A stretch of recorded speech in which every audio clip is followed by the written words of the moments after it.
इधर ड्रोन उड़ा सकते हैं क्या?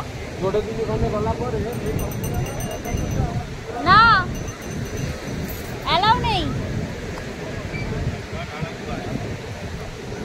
আমরা চলে এসেছি পুরীর বিচে, আমাদের পিছনে হোটেল আর আমরা এখানে রয়েছি।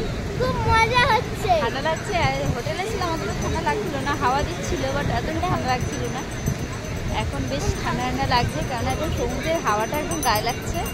তাই একটা শাল নিয়ে এসেছি হালকা পাতলা, তো ভালোই লাগছে। আর বীজটা পুরো খাড়াই, একদম নিচু, একদম উপরটা এরকম টাইপের। সবাই এখানে একটু কম ভিড় আছে, ওই পাশটা ওই দিকে প্রচুর ভিড় আছে, বোঝা যাচ্ছে না, ওদিকটা অল্পই আছে, আর ওই পাশটা ভিড় আছে। এখন সিজন না বলে একটু কম ভিড়, নাহলে এখানে প্রচুর মানুষের বিচে একদম থাকে। চলো এখানে একটু বসি। সারাদিন ঘুরে মন্দিরে পুজো দিয়ে বিচের ধারে চলে আসলাম লাল ক্যাকড়া দেখতে। এখানে ভীষণ সুন্দরভাবে ক্যাকড়াগুলো খেলা করছে সেইটা দেখতে, এবং তার সাথে আজকের ইভিনিংটা তোমাদের সাথে শেয়ার করতে পুরীর বিচের ধারে। আচ্ছা রাগ করো না, থাকছে চান করে নিয়েছে পুরো। কিছু বলবে না, কিছু বলবে না,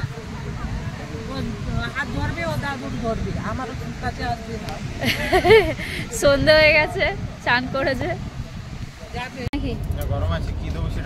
ওই তো কটা ভেজ কটা চিকেন দিয়ে দিস করো। এদিকে একটা চিকেন দাও। তুমি চিকেন খাবে তো? ও চিকেন খাবে। তুমি কি খাবে? চিকেন। আগে এক প্লেট নিয়ে খেয়ে দেখো। হ্যাঁ এক প্লেট খাই। একটা চিকেন একটা ভেজ দাও। চিকেন না ভেজ? চিকেন। তুই কি খাবি, চিকেন না ভেজ? কি খাবি? চিকেন। তিনটে চিকেন বার করো, একটা ভেজ বার করো। সন্ধ্যাবেলা পুরীর মন্দিরে পুজো দিয়েছে, চুলগুলো এলোমেলো হয়ে গেছে, এখন একটু খাওয়া দাওয়ার পালা। তাই চলে এসেছি সি বিচের ধারে। নিয়ে নিয়েছি চিকেন, আর এখানে আমি এক কামড় দিয়ে দিয়েছি, বেশ ভালো।